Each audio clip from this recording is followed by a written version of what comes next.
Hello friends, मेरा नाम सपना मेहरोत्रा है। स्वागत है आप सबका मेरे YouTube channel enlighten the dreams में।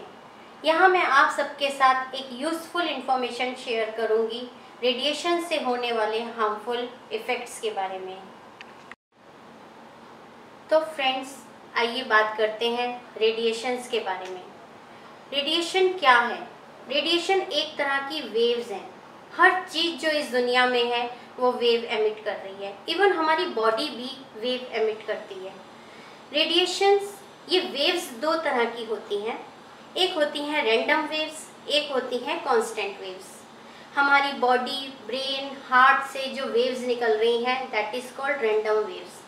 फॉर एन एग्जाम्पल, आपने देखा होगा हॉस्पिटल्स में ईसीजी मशीन से निकलने वाला वेव पैटर्न जो इस तरह से दिखता है, ये कहते हैं इसे रैंडम वेव्स। ये हमारी बॉडी को समझ में आती हैं।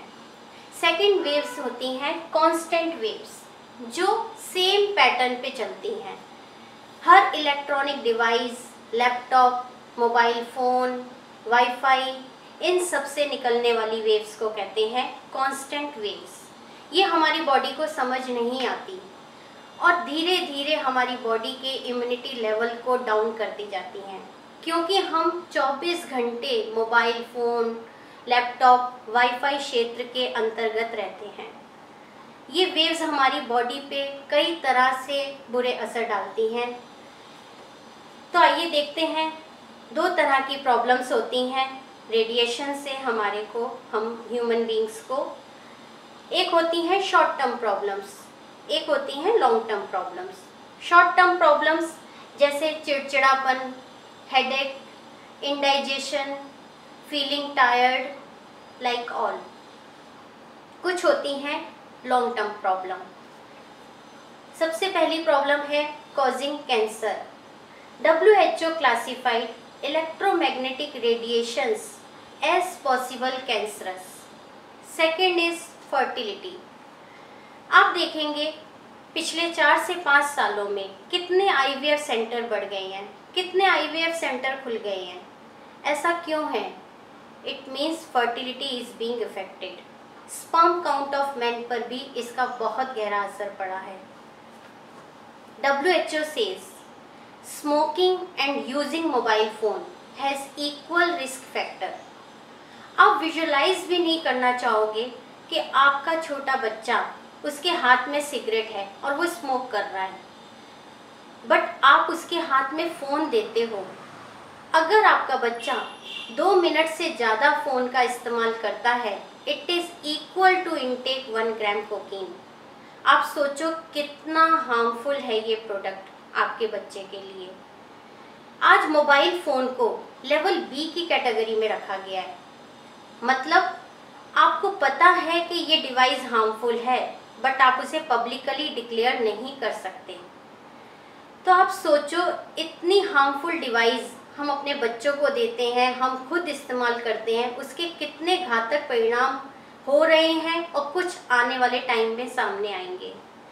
बट आपकी नॉलेज के लिए मैं बता दूं, कैलिफोर्निया के बार्कले सिटी में, USA में, हमारे मोबाइल फ़ोन पे एक वार्निंग लिखी होती है जिस पे लिखा होता है this device emits electromagnetic radiations exposure to which may cause brain cancer.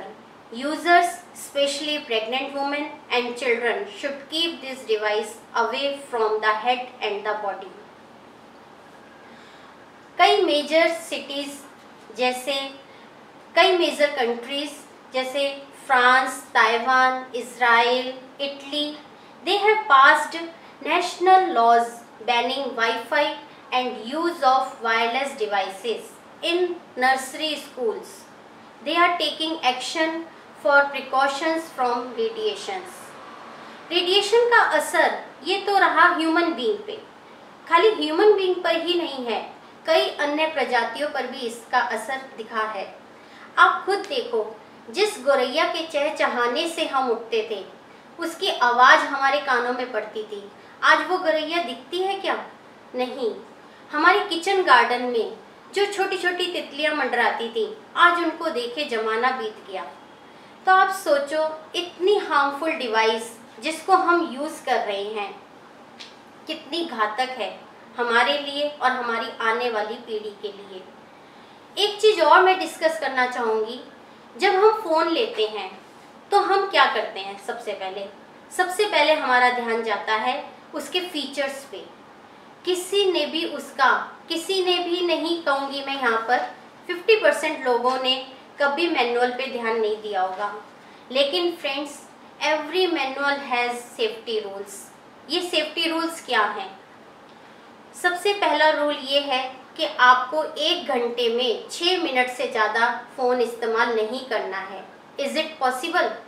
For an example, आपके बॉस का फ़ोन आता है और आप क्या उससे ये कहोगे, सर 6 मिनट हो गए, अब मैं फ़ोन रखता हूँ?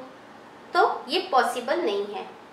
सेकेंड इज़, आपका फ़ोन आपके बॉडी के किसी पार्ट को टच नहीं होना चाहिए इस्तेमाल करते समय, ये भी पॉसिबल नहीं है।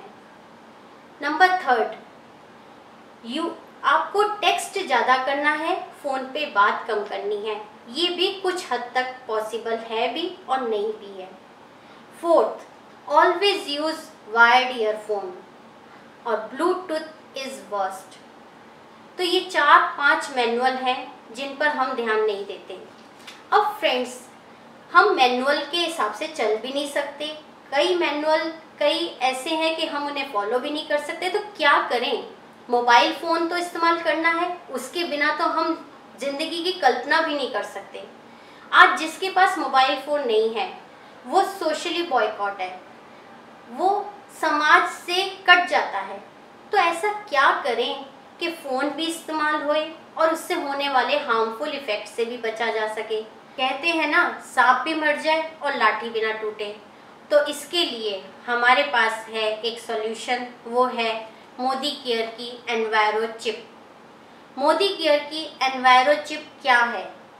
ये मैक्स हेल्थ केयर के साथ टेस्टेड है, 3 साल टेस्ट किया गया है।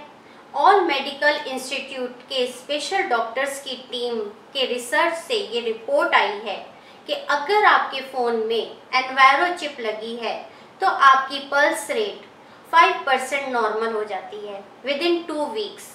इट मीन्स आपकी लाइफ में 3 से 4 साल एड ऑन हो जाते हैं। Second is, this chip has certified Singapore green building product certification. उसके अलावा हमारी एनवायरो चिप CE सर्टिफाइड है। इसके साथ साथ इस चिप में है क्या? This chip, it is a patent technology.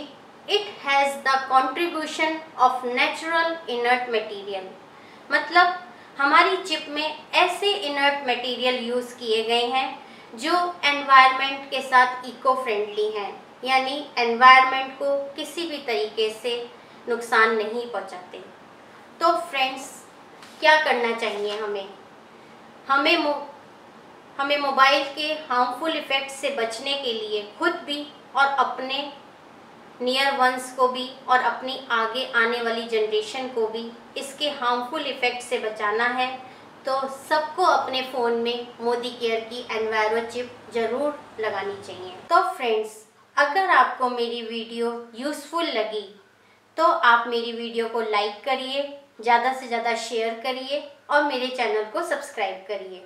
और अगर आपको मोदी केयर एनवायरो चिप के बारे में कोई भी इंफॉर्मेशन पूछनी है या कोई डाउट है तो आप मुझे कमेंट सेक्शन पे लिखकर पूछ सकते हैं। Thanks for watching.